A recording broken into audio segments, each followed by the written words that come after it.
Amigos, amigas, colegas, alunos, sejam muito bem-vindos a mais uma aula do nosso curso de dor miofascial e agulhamento seco para médicos. Nessa aula, nós vamos falar um pouco sobre como diagnosticar, como identificar que a dor que esse paciente tem deve ser de origem miofascial. Antes de mais nada, um breve histórico, nós precisamos lembrar de como que surgiu essa classificação, a taxonomia das dores, né? Lá para a década de 60, se não me foge a memória, Melzack publicou aquele primeiro grande artigo da teoria das comportas, e dali então começou-se a estudar muito o estudo da dor. A IASP, International Association for the Study of Pain, classificava até então duas grandes síndromes dolorosas, as dores nociceptivas e as dores neuropáticas. As dores nociceptivas são aquelas que dependem de um neurônio nociceptivo, lembrando um pouco da fisiologia. O neurônio nociceptivo ele vai ser ativado por um estímulo tátil, térmico ou químico e vai transformar esse estímulo no impulso elétrico, que vai caminhar até o corno dorsal da minha medula, vai subir para o meu tálamo, vai ser redistribuído, e aí então eu vou ter a interpretação da dor. A interpretação espacial, em que parte do meu corpo está, a percepção sensorial, o que, que é isso que eu estou sentindo, e a percepção emocional, se minha vida está em risco ou não. E isso tudo vai ser decodificado dependendo de uma série de bagagens e de ferramentas que eu já tenho. Por exemplo, se eu estou andando na piscina com a água na altura do meu peito, de repente eu pisei alguma coisa que eu sei que foi desconfortável, machucou meu pé, mas eu não sei o que, que foi. Então eu tive uma mensagem que chegou lá, localizou uma dor no meu pé, localizou uma coisa como desconfortável. Só que eu não tenho ainda o discernimento se aquilo ali é uma coisa que coloca minha vida em risco ou não. Daqui a pouco, de repente, começa a subir sangue e o sangue subir ao meu redor, estou encher de sangue, aí, opa, estou sangrando muito, minha vida corre risco, aí pode vir uma reação mais exacerbada. E o que, que pode influenciar isso? Bom, se eu já sou a pessoa que tem medo de sangue, só de ver aquilo eu posso desmaiar. Se eu já tive uma experiência prévia com um trauma na minha infância e que eu vi muito sangue e provocou muito sofrimento, isso pode ser amplificado. Por outro lado, se eu sou o cirurgião, estou acostumado a ver sangue, nada demais, tá saindo sangue, vamos lá segurar. Então, entendem? Depende de uma série de coisas. O quanto que aquela pessoa vai sofrer com aquele estímulo depende de uma série de coisas. De como que os neurônios dela estão sensíveis ou não, e essa questão. Vamos lá. Se eu der um beliscão na minha pele, e se eu der um beliscão na pele de um fibromialgico, cada um vai sentir de uma forma diferente. O fibromialgico tem um potencial de ação diferente do meu. Com qualquer mínimo estímulo, ele vai sentir muito mais dor. Ele é hipersensível à dor. Então, tem a questão da sensibilidade de cada um, as experiências passadas da pessoa, a experiência, a questão cultural que a pessoa tem, as comorbidades que essa pessoa tem, se ela tem, de repente, uma neuropatia que pode amplificar a dor, se ela tem, sei lá, uma desautonomia, se ela... Enfim, tem uma série de coisas que podem interferir na questão da sensibilidade dolorosa, do sofrimento atrelado a isso. Que eu posso sentir a dor com sofrimento ou sem sofrimento. Exemplo, uma vacina. Eu vou tomar vacina, vai sentir dor. Isso pode ser sofrido, desesperador para algumas pessoas e nada demais para outras. Depende das experiências prévias que a pessoa teve. Tá? Muito bem. Então, até 2016, só a IASP só reconhecia esses dois tipos de dores. A nociceptiva, que eu falei agora, e a neuropática. A dor neuropática é aquela onde eu tenho algum problema no meu sistema nervoso central ou periférico. Então, eu posso ter uma alteração na percepção desse estímulo nóxico, na condução, na transmissão desse estímulo nóxico, ou até mesmo na interpretação dele a nível do sistema nervoso central. Exemplos, herpes zoster, exemplo, uma neuropatia diabética, exemplo, sei lá, uma hernia de disco, uma síndrome do carpo, tudo isso é sinal de que eu tenho alguma coisa alterando a resposta normal dos meus impulsos nervosos, quer seja periférico ou central. Tá? Mas ainda assim tinham dores em que eu não tinha nenhum tipo de estímulo e não tinha nenhum defeito, nenhum problema no meu sistema nervoso e a pessoa sentia dor. Por exemplo, a própria fibromialgia, a síndrome do intestino irritável, a enxaqueca e aí as dores miofaciais. Então, em 2016, se não me engano, a IASP acrescentou mais uma classificação de dor, as dores nociplásticas, que são essas, onde eu não tenho nenhum estímulo álgico e eu não tenho nenhum defeito no meu sistema nervoso e a pessoa, mesmo assim, ela sente dor. Como que eu vou identificar, então, que tipo de dor que está na minha frente? Então, vamos lá. Começa a ficar esquisito, por quê? Dificilmente o paciente lê o livro. Então, ele não vai chegar para você dizer tudo aquilo que você espera encontrar do que está descrito no livro. Com frequência, ele pode ter um componente da dor que é inflamatório, um componente da dor que é miofacial, um componente da dor que é neuropático. Ele pode ter tudo junto. Pode acontecer essa bagunça toda, e acontece. Então, se eu tenho uma dor inflamatória que está dentro da categoria dos nociceptivos, porque depende do estímulo nociceptivo, quanto maior o estímulo, maior a dor. E a dor é local, a dor não se espalha. Por exemplo, se eu tenho uma tendinite do bíceps, da cabeça logo do bíceps, vai doer aqui. Eu vou botar o dedo em cima e dói aqui. Quando eu contrair o bíceps, vai doer. Quando eu apertar o local, vai doer. Mas a dor não se espalha, ela fica só ali. Se eu não contrair, se eu não mexer, ela não dói. Essa é uma característica bastante marcante. Você perguntar para o paciente que tipo de dor que você sente. O paciente pode dizer várias coisas diferentes, mas em geral, se está latejando, né? Aquela coisa da resposta inflamatória, dor, rubor, calor e edema, né? Então, pensa no tornozelo torcido, numa unha encravada, numa, sei lá, dedo quebrado. Tudo isso é as mesmas características. A dor não irradia, ela tende a piorar quando se mexe, quando se estimula, ela está quente, ela está inflamatória, ela vai aliviar com gelo, com repouso, com anti-inflamatórios e geralmente é aguda, recente. As dores neuropáticas, elas comumente elas têm uma característica tipo um choque, uma dormência, uma queimação, formigamento, e isso tende a ser no trajeto de um nervo ou de um dermátomo. Exemplo, o próprio a ciatalgia, vou pegar o mais fácil de todos. Você faz o teste Lazegue, ele vai sentir um choque correndo pela face posterior da coxa, da perna, até a planta do pé. Em repouso, ele pode dizer que ele sente um formigamento, uma dormência, uma alteração da sensibilidade naquele dermátomo. Se você testar os reflexos, pode ser que eles estejam alterados, mas não tem alteração da força. Bom, pode ter alteração da força em casos muito acentuados. Então, são essas alterações. Já a dor miofacial, não, ela é diferente. A dor miofacial, ela não tem um fator de agravo ou de alívio. Ela dói na hora que dá vontade de doer. É aquele vizinho inconveniente que às 3 da manhã resolve ligar o som alto, vai fazer liga o liquidificador, faz barulho, grita. Na hora que der vontade, ela aparece. Então, na anamnese, eu gosto de sistematizar minha anamnese da seguinte forma: OPQRST. O O significa onset, início. Como foi, não quando, como foi que iniciou essa dor? Foi depois que você tropeçou e caiu? Foi depois daquela viagem que você ficou tanto tempo sentado? Foi depois de ter dormido no sofá? Essa dor começou depois que você foi levantar aquele peso? Começou depois de ter iniciado a academia? O que foi que aconteceu para essa dor ter aparecido? Então, quando é uma dor inflamatória, geralmente é seguida de um trauma. Pode ser um grande trauma ou vários microtraumas. Ah, fiquei varrendo, capinando o quintal a tarde inteira e tal. Ou então, martelei meu dedo, encostei na chapa quente. Teve alguma coisa que, a partir dali, começou a dor. Quando fizer mexer, vai piorar. Fizer repouso, vai aliviar. Já na dor miofacial, muito frequente o paciente fala assim, não sei, eu não fiz nada e começou a doer. Não é que ele não fez nada, é que ele não sabe o que pode ter provocado. Ele não tem ideia de que, às vezes, ter dormido no sofá foi o suficiente, ou de que ter ficado 4 horas sentado no ônibus naquela viagem pode ter sido suficiente, ou de que ter ficado digitando seu TCC no computador por 1 hora seguida pode ser o suficiente. Então, para ele, aquilo não é nada.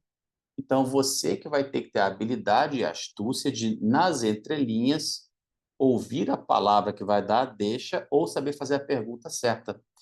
E então, o que eu faço? Quando o paciente, não, eu não fiz nada. Assim. Aí eu começo a dar alguns exemplos. Olha, causas mais comuns que eu estou procurando coisas como andou fazendo esforço repetitivo, pegando muito peso, fazendo esforço você não está habituado, algum escorregão, má postura, pode ser tal coisa. Então, você tem que dar a deixa para o paciente poder te responder.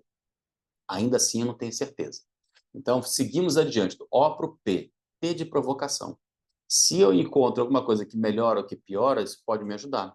Exemplo, Eu tenho uma dor na articulação que é pior no frio, melhor com calor.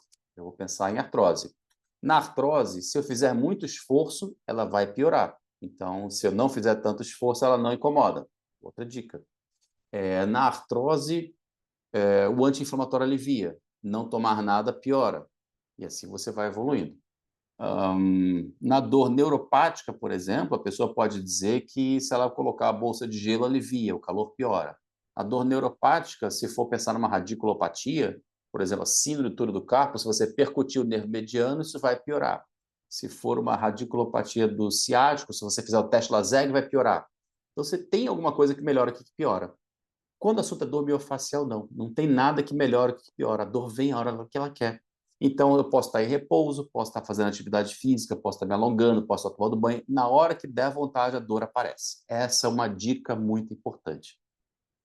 Seguindo, O para o P para o Q. Q vem de qualidade, é aí que eu tenho que identificar que tipo de dor é essa.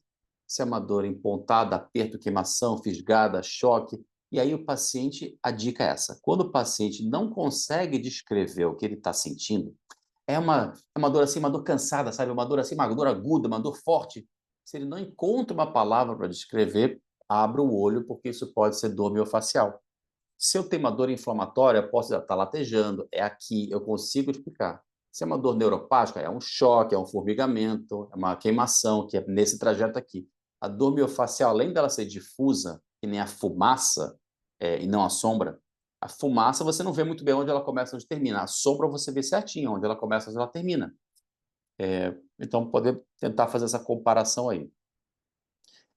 OPQR. R vem de radiation, radiação. A dor irradia, não irradia. Então, lembra, dor inflamatória não irradia. Quem irradia é a neuropática e a miofacial. A neuropática irradia no trajeto do dermátamo. A miofacial, cada músculo tem um padrão de referência diferente. PQRS, S de severity, severidade, gravidade. Isso aí não vai ser muito útil para o nosso diagnóstico. E o T de tempo, time.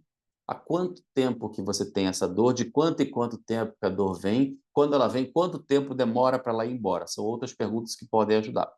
Dor miofascial é a principal causa de dor crônica, tanto na atenção primária quanto na secundária e na terciária.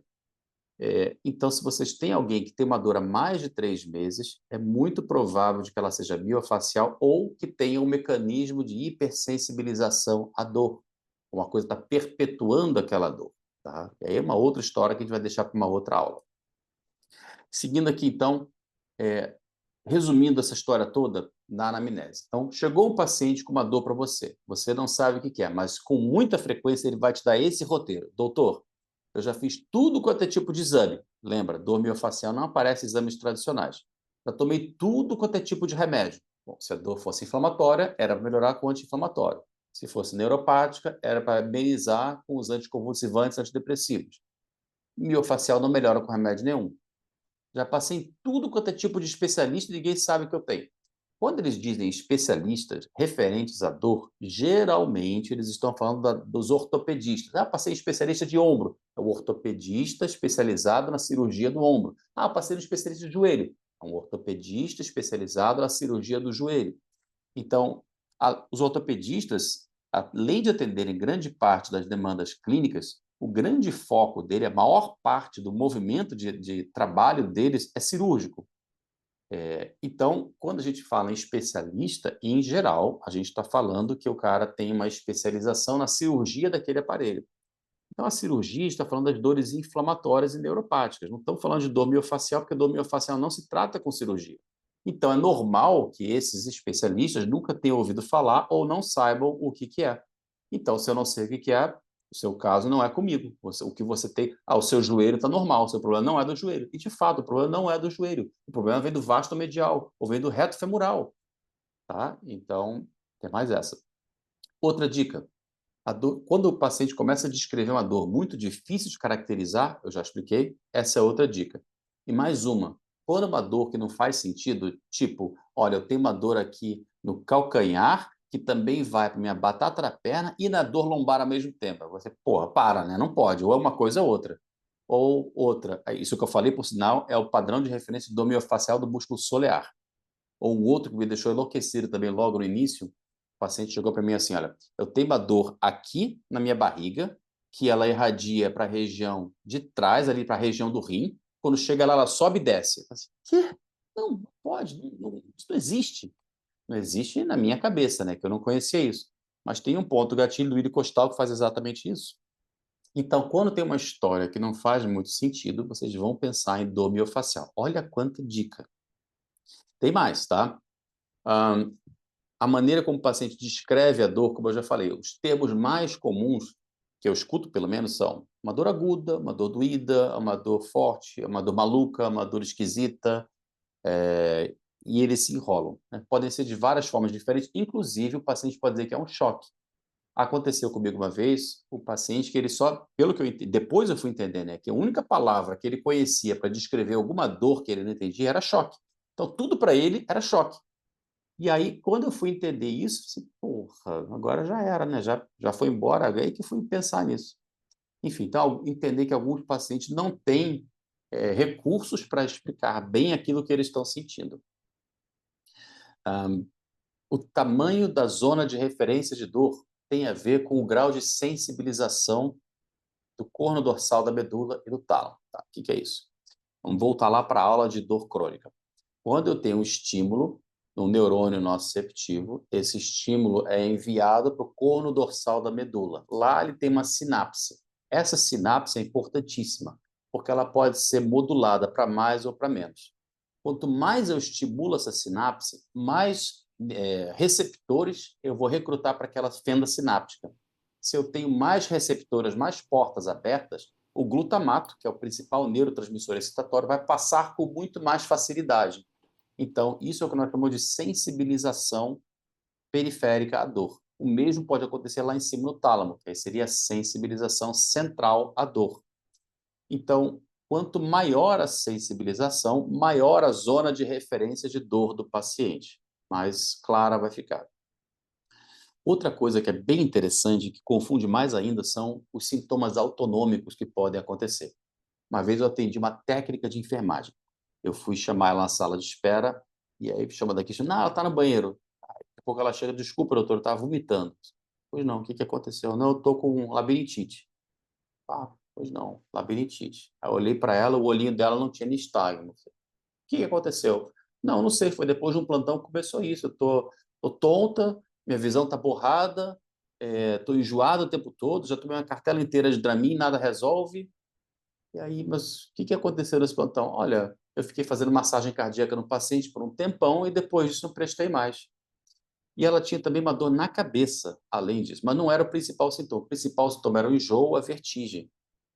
Eu já estava meio que já com isso na cabeça, já podia ser, já imaginava, tá, deixa eu examinar aqui. Tem o esternocleido occipitomastoideu, ele produz uma dor ao redor do olho, atrás do olho, e esse padrão de dor ao redor do olho pode ativar pontos gatilhos satélites na órbita. Então, o músculo levantador da pálpebra, ele pode ativar pontos gatilhos ali, e nisso a pálpebra cai um pouco. Tem uma pseudoptose palpebral. E também pode levar ao borramento visual, coisa que ela tinha. O fato de ter um ponto gatilho esternocleido faz com que a cabeça fique ligeiramente inclinada. Isso pode ser o suficiente a provocar a história da vertigem e das náuseas. Então, eu já estava com isso na cabeça e eu falei assim, tá, vamos te examinar. Primeira coisa que eu fiz, eu pedi para ela virar a cabeça para um lado e para o outro, testar a amplitude de movimento. E ela disse que para um lado era mais restrito, para o outro lado ela conseguia mexer. E sentia dor quando viera para esse lado. Tá, deve ser isso. Eu alcancei para palpar o esternocleido. Na hora que eu comecei a apertar o esternocleido, ela quase vomitou em cima de mim. Foi involuntário da parte dela. Tá, já entendi, está muito sensível. Aí peguei, expliquei, conversei com ela, disse, olha, tá com toda a cara de ser isso, quero colocar uma agulhinha aqui para fazer um teste terapêutico. E topou. Na hora que eu golei, eu botei agora um baita do tweet. Na mesma hora que deu o tweet, ela, nossa, meu jogo melhorou na hora. Assim, foi sentir e queda, assim, foi muito bacana. Aquela pseudoptose palpebral que ela tinha, na hora reverteu. E o mais engraçado é que eu tinha dois internos me acompanhando, os dois queriam fazer cirurgia geral, mas um deles chegou já de cara lá, essas coisas de dor miofascial, eu não acredito nessas coisas. Eu, tá bem, não falei nada, deixei. Ele mesmo foi quem reparou assim, nossa, o olho dela abriu. Eu assim, mas eu também não acredito nessas coisas, não. Aí ele, pô, doutor, porra. Então, assim, tem essas coisas. Assim. Tem um outro caso, foi muito divertido. Eu estava num consultório particular esse dia e me chega no final da noite uma senhora de 74 anos de idade com uma história de uma cervicobraquialgia. Já tinha sido manipulada, investigada, já tinha feito procedimento de infiltração e o médico dela tinha dito para ela que ela fez uma infiltração, ela melhorou, ela ia fazer um passeio, um cruzeiro, mas ele falou para ela, olha, se essa dor voltar, não tem mais o que fazer, é só cirurgia. Aí tá, ela foi fazer o cruzeiro dela, no cruzeiro a dor voltou. E aí ela ficou desesperada, ela não queria cirurgia, e me procurou achando que eu fazia acupuntura, porque falavam que eu fazia umas coisas de agulhinha, ela achou que fazia acupuntura, me procurou para fazer acupuntura. Eu disse, olha, não é bem acupuntura e tal, mas me conta sua história. E ela contou a história, tá. Aí eu, cervicobraquialgia, né, assim, assim, assim. Coloca a mão na região lombar. Ela não conseguia colocar a mão na região lombar. Assim. Dá licença. Palpei o infraespinal, reproduziu a dor dela. Aí, olha, eu sei o que você tem, não é nada de grave e dá para resolver agora. Ela, como assim? Sim, eu expliquei rapidamente para ela, posso botar, botei a agulhinha. Deu o tweet. Tirei a agulha, ela olhou para minha cara, uma cara de espanto, como quem tivesse visto um fantasma. Ficou uns 3, 4 segundos tentando digerir aquilo que tinha acontecido, mexeu o braço, olhou para mim de novo, mexeu mais uma vez o braço. Doutor, nunca vou esquecer. Assim, doutor, bem séria. Agora o senhor vai me dar licença. Eu vou fumar um cigarro, vou tomar um uísque. Porque essa dor sumiu. O alívio dela era tão grande. Imagina, estava fadada a fazer cirurgia. Ela achava que se fosse fazer cirurgia, morrer por causa da anestesia. E de repente alguém vem, do nada, e tira a dor dela com a mão. Assim.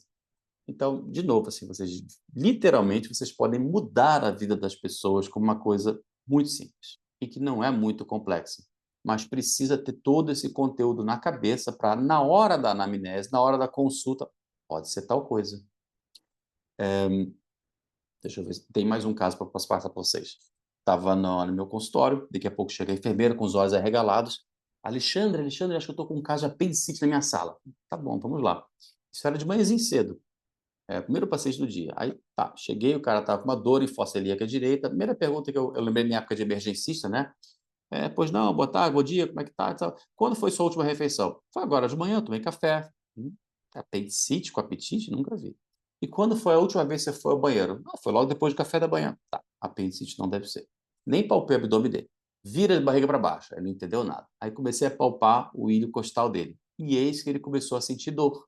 Assim, tá doendo, tá doendo. Tá doendo aonde? Aqui na frente. Mas eu tô palpando aqui atrás. Mas tá doendo aqui na frente. Tá bem, fica tranquilo. E o último caso, só pra gente acabar por hoje. De novo, estava na minha sala, chega a minha enfermeira com os olhos regalados. Alexandre, eu estou com uma gestante que está com uma enxaqueca. Ela voltou da maternidade, disseram que trataram ela para enxaqueca, a dor dela piorou e ela está chorando, desesperada de dor. Tá, vamos lá. E olha que interessante, ela começou a falar, contou a história dela. Eu só fui pescar que pudesse ser miofacial por uma coisinha que ela falou. Ela falou assim: eu tenho uma dor, uma pressão aqui, botou a mão nas duas têmporas, em cima da sobrancelha, uma pressão. Quando ela falou pressão e botou a mão dos dois lados, eu lembrei do masseter. O masseter, classicamente, ele projeta a dor para a região temporal em cima da sobrancelha. Só que dificilmente você vai ter dor biofacial só de um masseter. Você não consegue contrair só um masseter. Você sempre contrai o direito e o esquerdo ao mesmo tempo. Então, se você tem dor miofascial do direito, provavelmente vai ter do esquerdo também. E ela fez dor miofascial dos dois ao mesmo tempo, e aquela dor em cima das duas sobrancelhas foi interpretada como uma enxaqueca.